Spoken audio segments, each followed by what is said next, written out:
మాట వినకుండా నా జీవితము జీరో అయిపోయింది.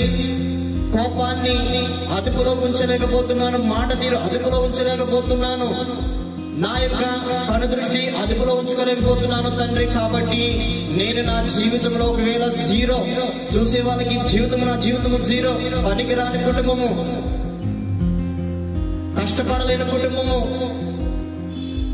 కూర్చొని తినే కుటుంబము, తెచ్చుకున్న రూపాయలు సరిగ్గా దాచుకున్నటువంటి కుటుంబాలు, జీరోగా అయిపోతున్న కుటుంబాలన్నిటినీ కూడా జీరోగా ఉంటున్న నీ కుటుంబాన్ని దేవుడు హీరోగా తీర్చిదిద్దాలని, న్యాయముని పట్ల యుద్ధము చేయాలని ఆ యుద్ధ సౌరుడైనటువంటి యెహోవాని నిండు మనసుతో ఆరాధించు.